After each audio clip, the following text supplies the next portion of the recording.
Welcome back, fishing friends, to another adventure. All right, guys, I'm at one of my little ponds here in North Texas. It does pretty well. And boy, it is hot. It's already like 92 degrees and we're at like 7:30 in the morning. I'm starting to get worried about my little buffalo hole here because it's, urban sprawl is starting to pile in around here. Back over here, they're building a new school. They put in a new road over here. Some homes are going to go in. So I'm starting to get worried about my little spot here. But today I'm going to be testing for Mr. Twister this little Ned ringer. It's essentially a Ned rig, their version of it. And I got it on a weedless setup. So we're going to toss this around and see how this goes.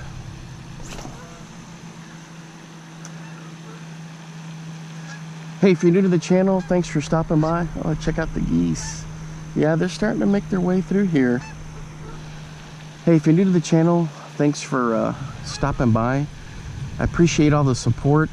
And yeah, we're climbing the ladder. We're up around 2,500 or 2,600 subscribers. So thank you. I got my usual setups today. 2 bass rigs, and I've got a little ultralight with me.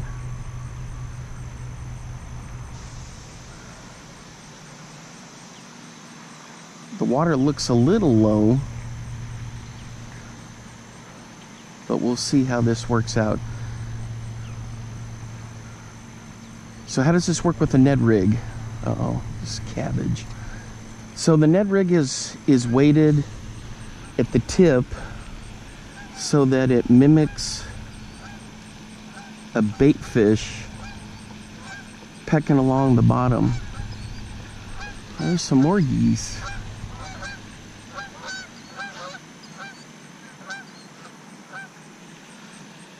There's another big flock over there. Yeah, they started heading down. You know, my folks are still up in Iowa, and a lot of birds are starting to move south now, even though it's super hot down here, and up there it's been pretty warm. Anyway, so the Ned rig basically sits on the bottom and bounces along like a bait fish, and this is Mr. Twister's version, this little Ned ringer. So I just kind of gently pull it through along the bottom, and we'll see what we can get.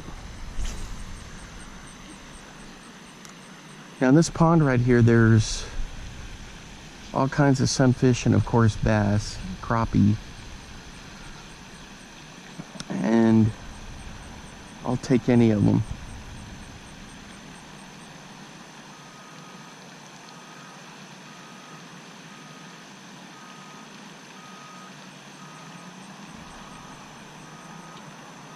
So I've never used this Ned ringer before, so we're gonna give it a shot and see how it goes.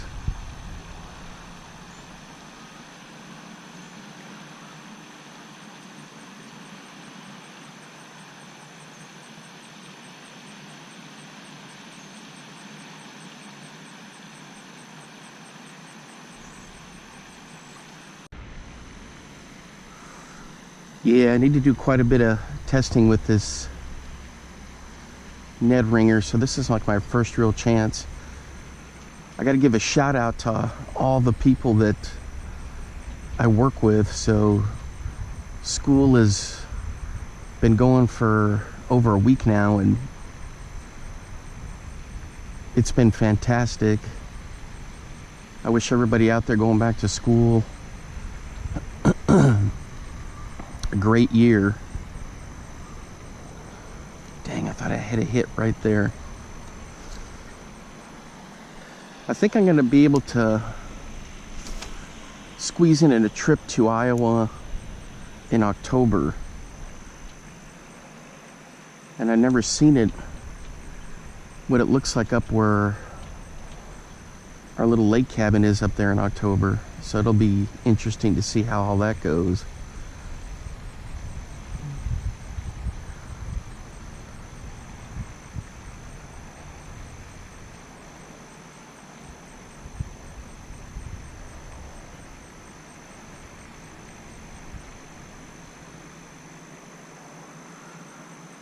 Yeah, up there the temperatures have been low 80s, high 70s, but I think this coming week they're gonna push into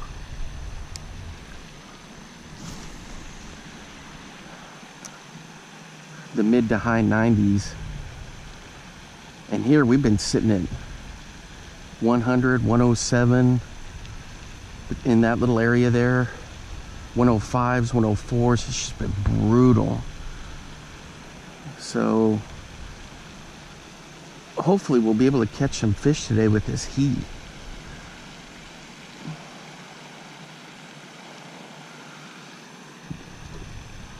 It's actually one of the good spots, one of the good locations where you can fish at night if you like fishing at night.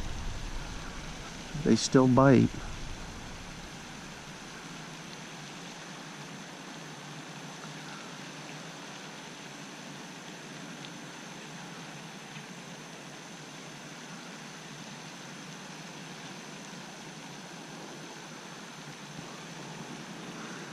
I got a couple new baits on order, and I'm thinking about picking up another rod like this Mach 2, but it's kind of an orange color. I gotta say, at first I wasn't thrilled about the 6'6" length, but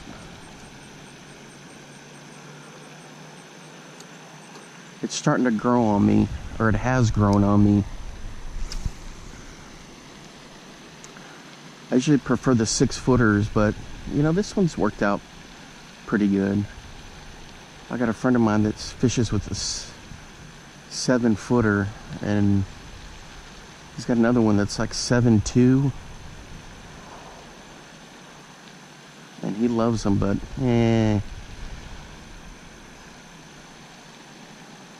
not quite my cup of tea with that.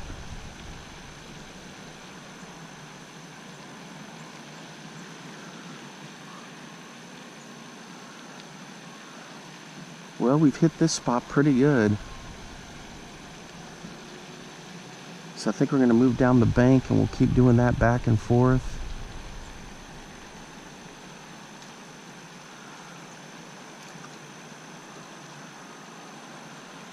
Hopefully we'll get something.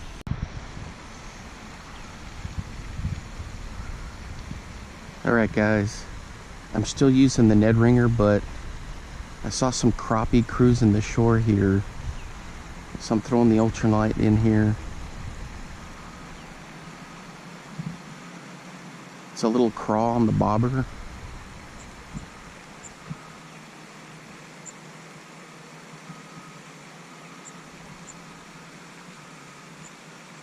I saw a little school of them, like 4 or 5 of them cruising through.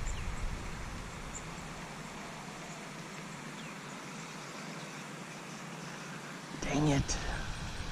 Isn't that usually how it goes?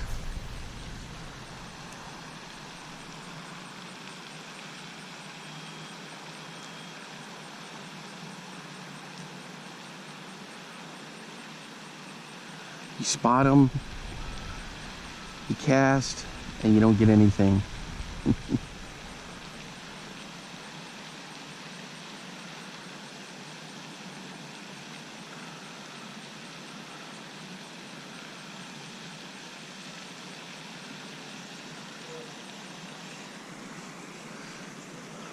Rats.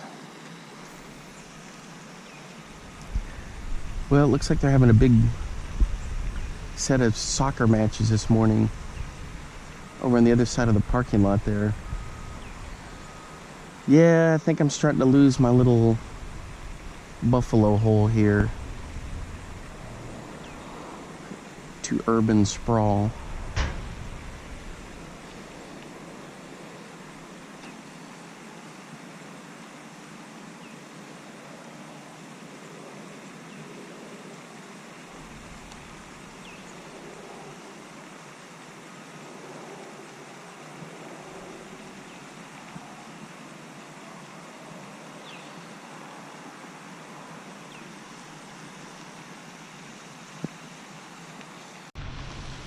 Alright guys, I think we're hooked up on the Ned Ringer.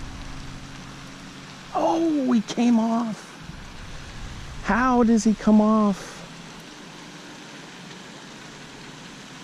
Dang.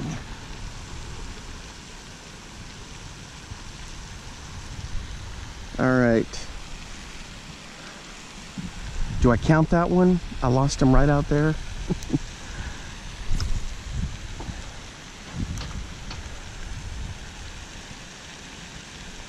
Just doing what I was doing before, just kind of dragging it along, letting it do its thing.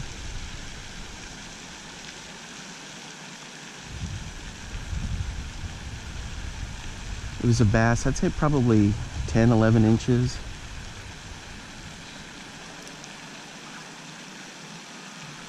Cabbage. Get off of there.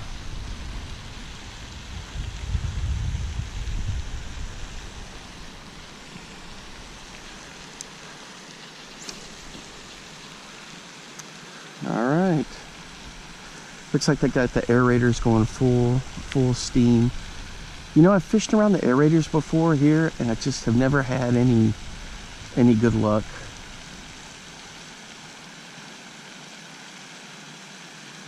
I don't know why that is, but just never any good luck there. Various lures, even live bait I've fished under the aerators here. Night crawlers and little minnows, nothing. In case you guys are wondering, I have caught a monster bass in here, 2 of them. But that was in the spring. And it was right off this point. So they are in here.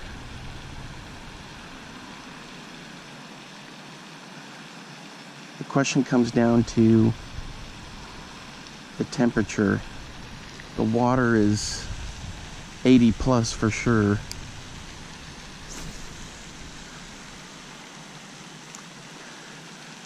Well, that's a good sign that the Ned Ringer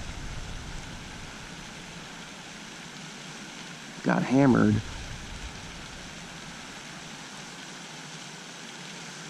I don't know if you can see, there's a bunch of cabbage in there, and trying to pull that fish through the cabbage is what did me in.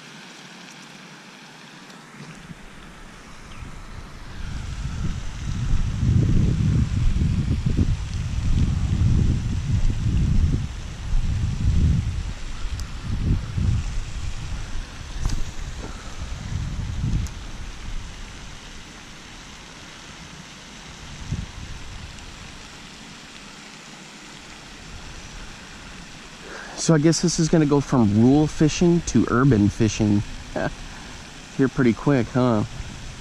I'd say probably by Christmas they'll start working on the houses back behind me in that new area.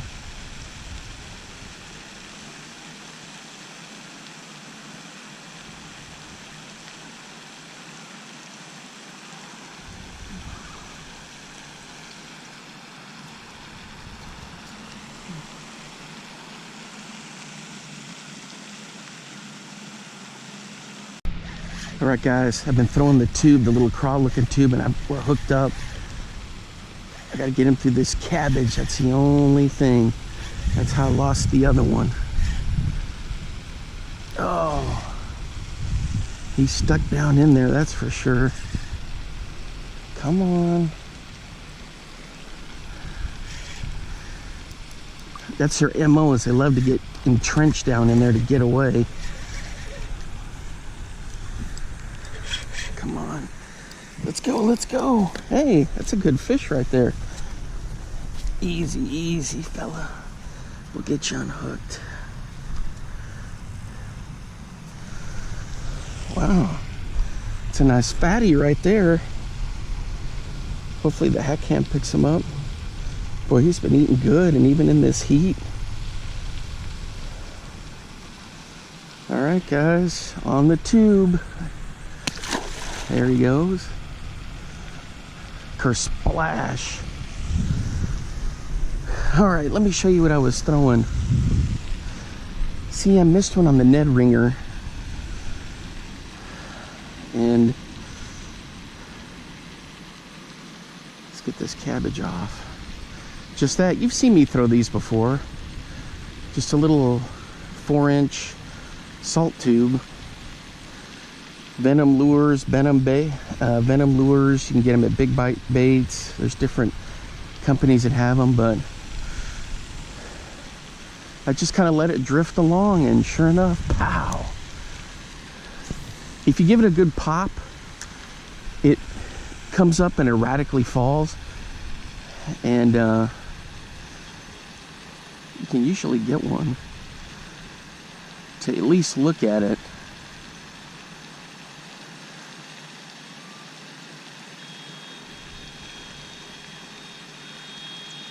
They sure do induce reaction strikes. This summer in one of those videos, I don't know if you caught that one or not, where I was at one of my spillways and I was throwing a black tube and it just got crushed. And I thought it was a northern pike, and it turned out that was that monster carp. I still hadn't made a decision if I should get a replica made of that big carp or not.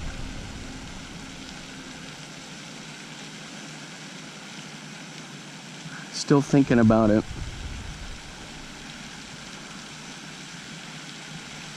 I don't know if anybody's ever gotten carp mounted before, so that'll be part of my research. Oh, it's just a behemoth of a fish. All right, so I've been working this bank here, but I need to throw the Ned ringer. The thing is, I can't resist the tube, you know. I try to throw different baits in like a area that I really like, and so I threw the ultralight through there, nothing. But a tube, you can pop it and it'll jump around erratically, or you can just drag it and it'll look like a little bait fish.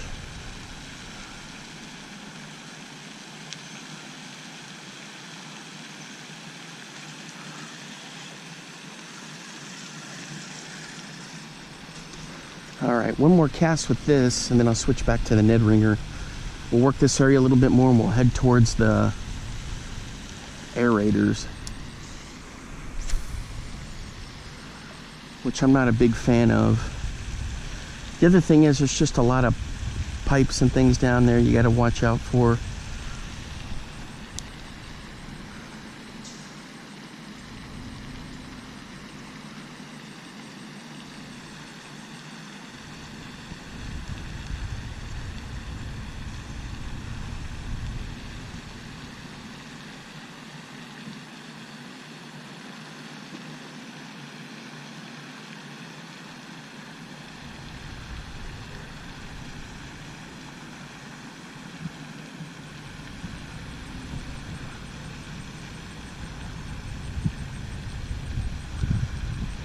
People are gonna ask, where were you fishing?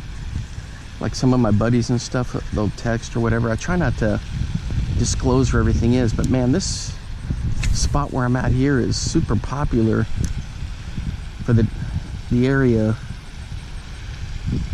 And like I was saying, here pretty soon it won't be a little rural area anymore. It's gonna be swallowed up.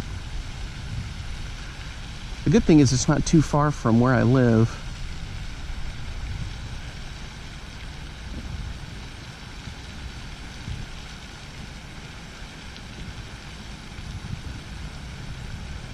Uh-oh, there we go. I felt a nudge. There we go. Nope, just cabbage. Dang it. All right, one more cast with the tube. I'll get back to the old Ned ringer.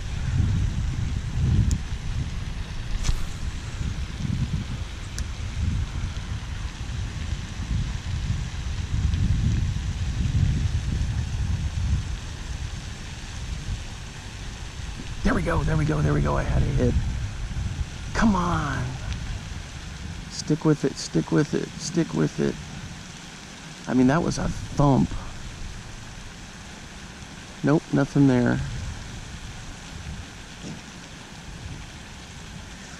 Dang it.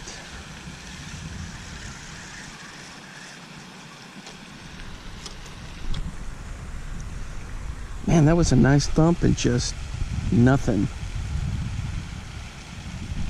Let me get back in there. That should be the name of the channel, One More Cast.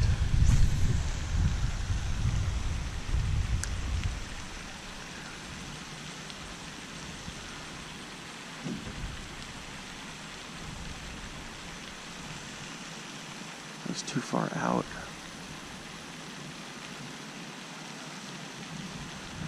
Well, there are some big crappie in here. Maybe a crappie gave it a swat.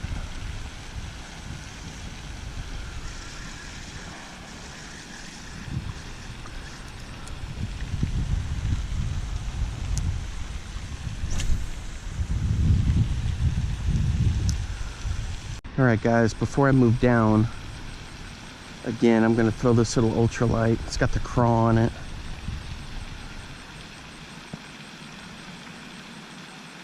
I know the crappie have been moving through here, so we're going to see if we can get one. I just keep popping it along. The other thing is that there's tons of these dragonflies that are hitting the surface, and these fish are trying to get them.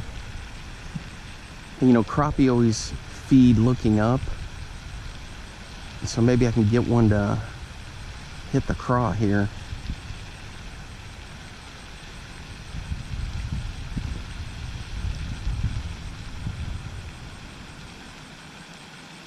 This one's got like 4-pound line on it. Little trout magnet for the hook and the craw on it. It's a little 5-foot ugly stick. Speed spin, loose speed spin 100.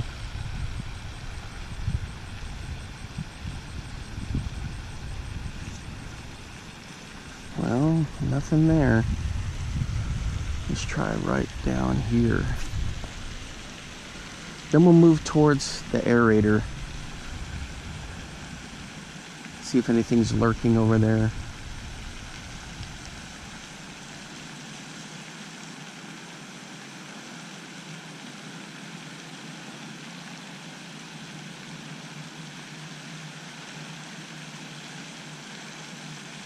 So I've already got my next spot scoped out for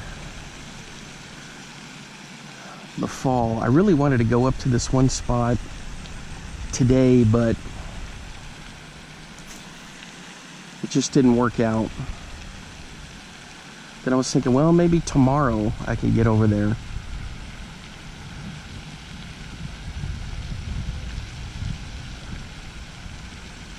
But probably next weekend.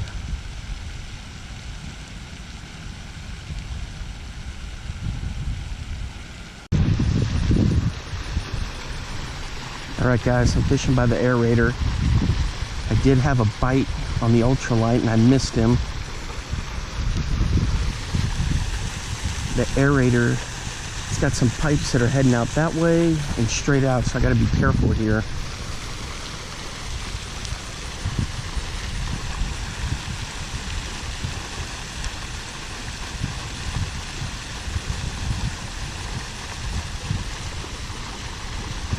I'm sure it's not gonna help the GoPro audio with having that thing going, but we'll see what we can catch here.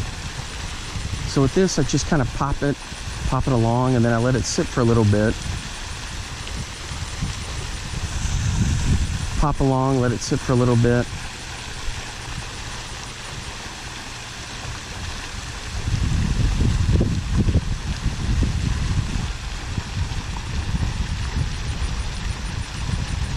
Then we'll throw the Ned ringer, we'll throw the tube.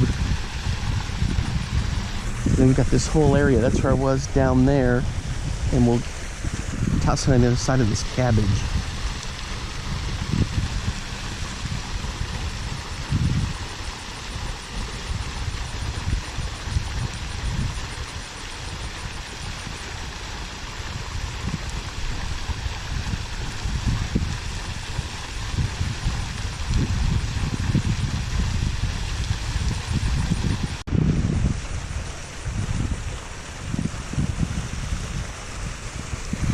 Had a little nibble.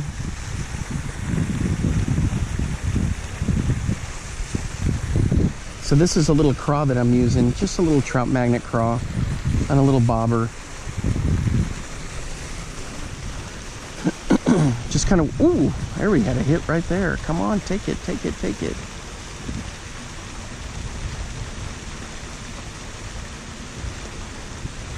I think it's those little bitty panfish that just thump it, but they don't commit.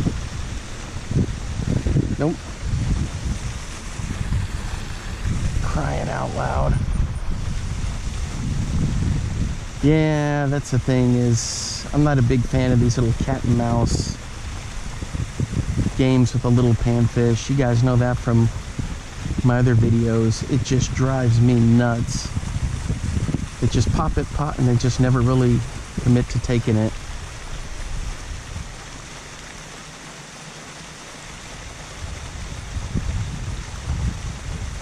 See, he's just thumping it, thumping it, thumping it.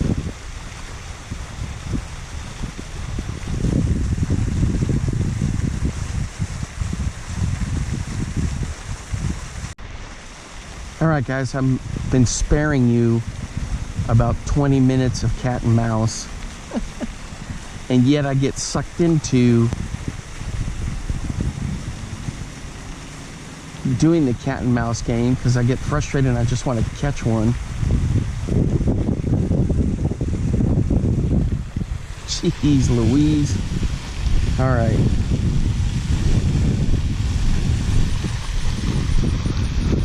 Let's get back to the Ned ringer after this cast.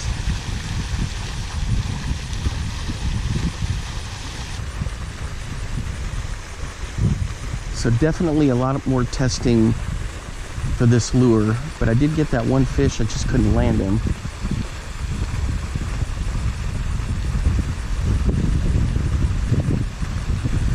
Problem is I come out here to test a lure and I see some juicy spots and some spots where I read the water really well, and I'm like, I gotta throw this in there, I gotta throw that in there. So I wind up switching baits or switching lures to try to see what's going on.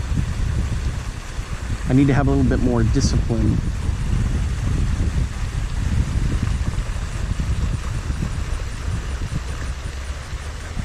Yeah, it's a pretty cool bait.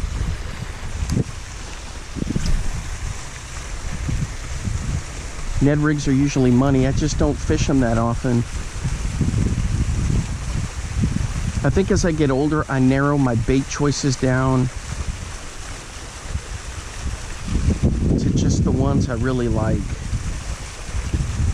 Like, I'm not too much of a crankbait or a stick bait guy, jerk bait, but I really like bucktails, the meps, tubes, Senkos.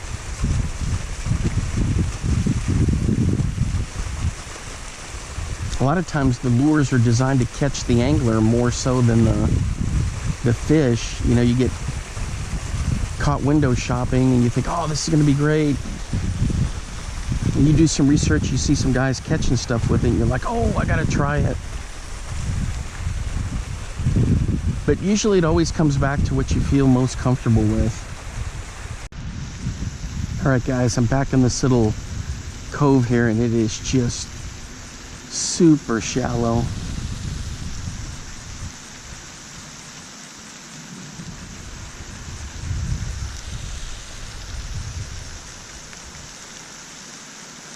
Throwing the Ned ringer.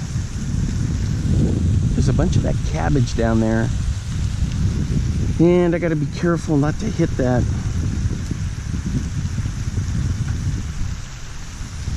The line. You can see the old baseball field right there. Yeah, we're getting swallowed up here. Urban sprawl.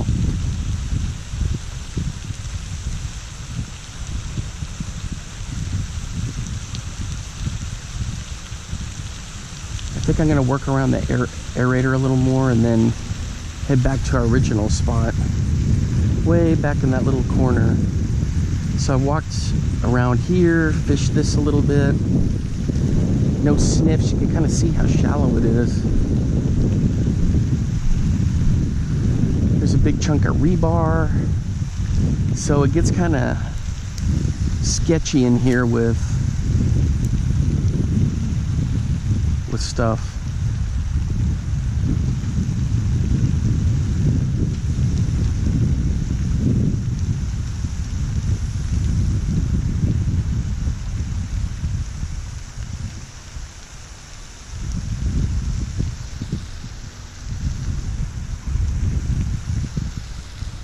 Okay guys, I guarantee people think I'm nuts fishing over here.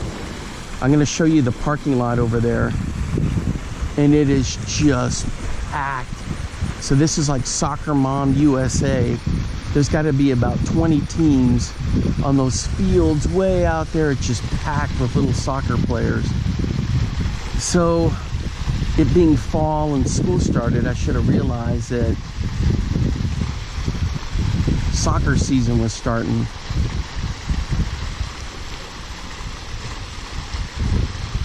And people have been, you know, like taking their pets out and walking around here looking at stuff, and they see me over here, and you know, everybody gets real curious. Is he catching anything? Or they watch to see if I catch something? Of course I'm catching. I'm always catching something.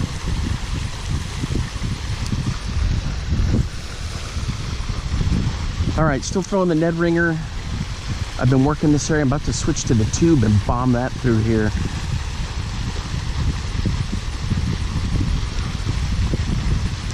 See, I think the Ned ringer would work really well up in Iowa, northeast Iowa, or like the Wisconsin River, where you have a lot of rock or sand bottom, just to bounce that along. I mean, it's doable here for sure, but I got one? I may have a bite, guys. I may have a bite. I do have a bite on the Ned ringer. Boy, look at that. Oh, he got off. That's two. Same thing, he got down in the weeds and he just shot out of there. Okay, so the Ned ringer has caught two fish, although I didn't land them. So for lure testing, if they're hitting the lure, that's what's going to count. He wasn't as big as the other one, but he was still a good fish. So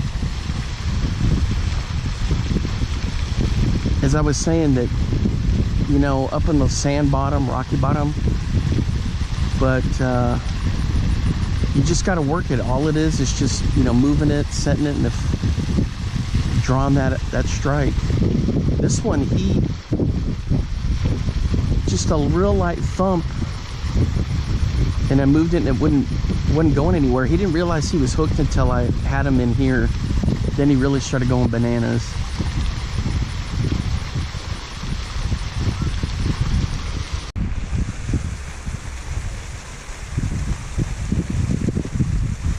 All right, guys, still working it through here. I can only imagine what the Mr. Twister people would think if they ever saw this. Semi-urban fishing, semi-rural fishing with the Ned ringer. If I can get clear of the cabbage and bounce it along, it's money.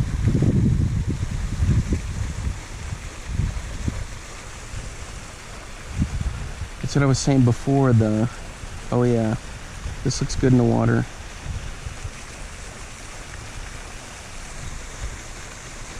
Yeah, that's what I was saying before. If you have like a sandy or rock bottom, a lot of people don't like to fish at because there's not much cover. Oh man, that's perfect for something like this.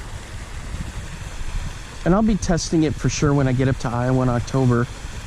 I put the order in to get there while I was there. Well, they shipped it to my house down here in Texas because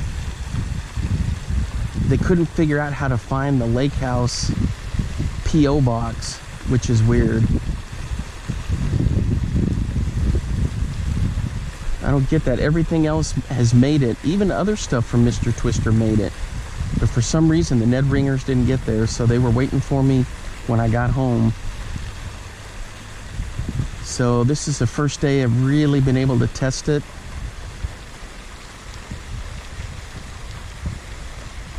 So 2 strikes. I just didn't get them in. So I'm gonna work this back this way. I know you guys are gonna hate having the reflection of the sun here, but then I want to throw the tube around the aerators. I just never have much luck. But I can say that the Ned ringer was right out in there, is where near the aerators where that second one hit. So I can't say that I never have luck around the aerators anymore. Part of that comes from fishing in Iowa. There was a new pond, and right on the edge of a really small town, and they had an aerator in there, and I was catching bass, and actually found out about it is because one of my DNR buddies was like, hey, this new pond that we've been working on is year number, there we go.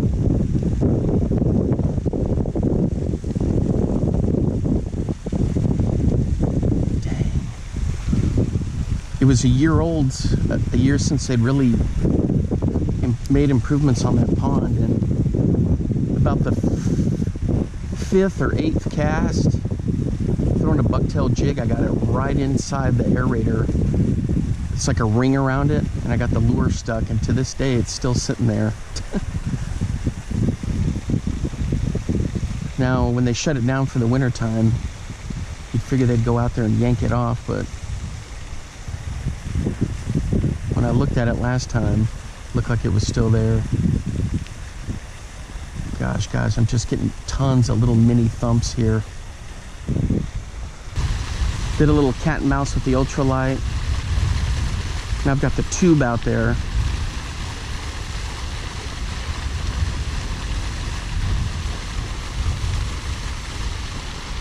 So I'm going to work the tube around the aerators here and then move back. I don't know if you can see that aerator. There's like a ring around the base of it. Comes out about a foot. That's where in Iowa I got one stuck right on the ring of that. I couldn't really see it, and I was throwing a bucktail jig and just got it right in there, caught on there.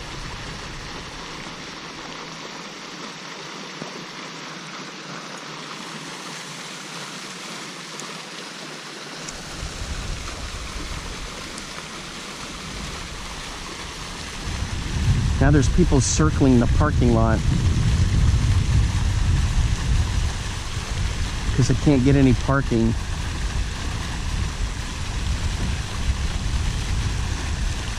Crazy stuff, man. They just build so fast here. This is a typical little ranch pond, and they built up right around it.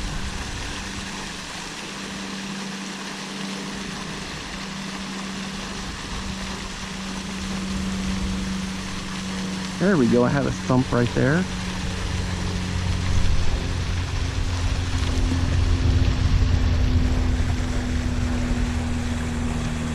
Just a subtle little thump. Were you the guy that got my Ned ringer earlier and I couldn't get in? Oh, check it out, he's a nice fish. He's not too big, but he's not too bad. There we go.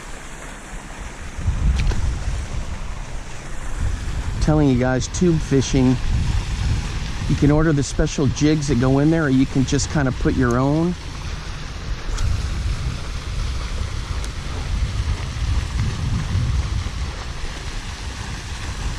If you give it a quick pop, it like jumps and falls erratically because of how the weight is in there. Or you can just drag it on the bottom. I do both. I do a mix of them.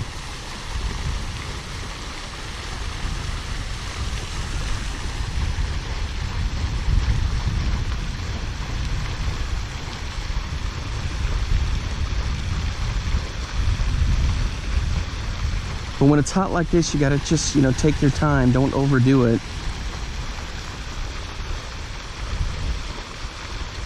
A lot of times I watch these guys fishing, they're so impatient, they just rip and rip and rip.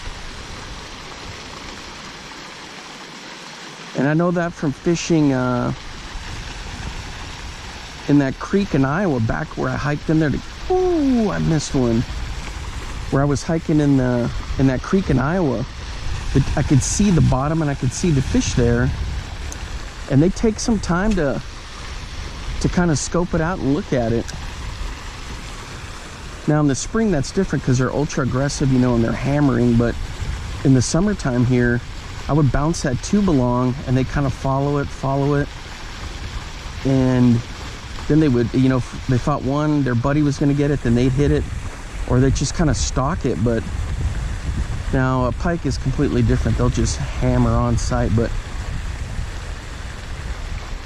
you know, with the bass, they were just kind of taking their time. Sometimes I didn't want anything to do with it. They just looked at it and then they would bump it and then swim off. But when I try to rip it through, nothing. I mean, it gets their attention, but then they just, you know, they look at it a little bit. You don't quite get the reaction strike that you would in the spring. All right, guys, I'm back down here in this corner. Throwing the tube. I was down there by the aerator, worked my way down this bank. Now we're seeing if anything's hiding back in here. This can be a bit snaggy. There used to be a big hole in there where you could stand in there and fish, but the cattails grew back. That means nobody was fishing this summer.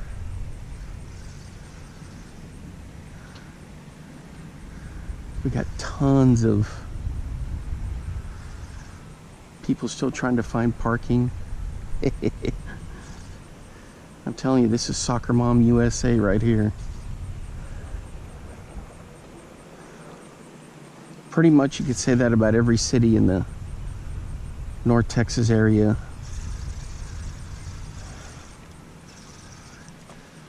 With soccer firing up.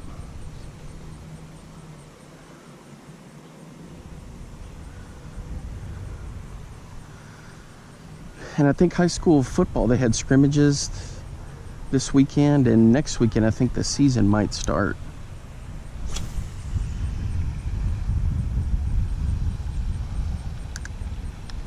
There we go, there's a family there. Little kids got pom-poms. They're just kind of cruising through. I've had a lot of luck down in this corner, guys. I've got some videos where I catch crappie, some warmouth, bass, a ton of bass down in here. Small and big ones. But the water definitely is really low. I'd say it's probably down about 3 feet.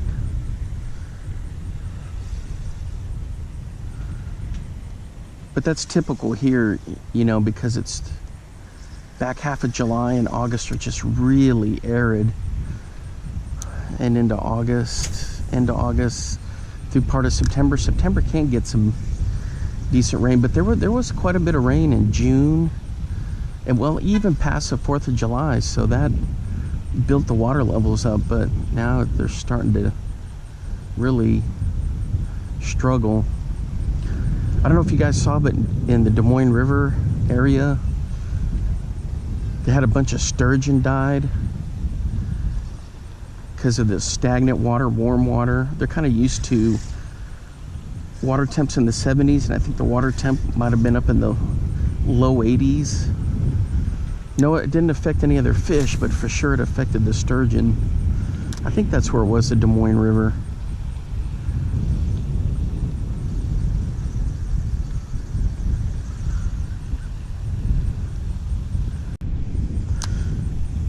All right, guys, I think I'm gonna wrap it up.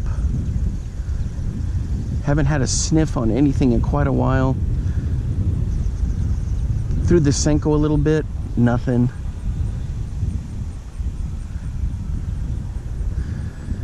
To fight some of this heat, I think I may come out one night and do some night fishing, evening fishing. Anyway, thanks for hanging out with me for this adventure here in North Texas, and hopefully I'll be able to do some more once things have kind of loosened up with work a little bit. I got a couple spots up north that I really like, and of course got my spots in Oklahoma. But the other thing I wanted to check out was the Gary Yamamoto ranch further south.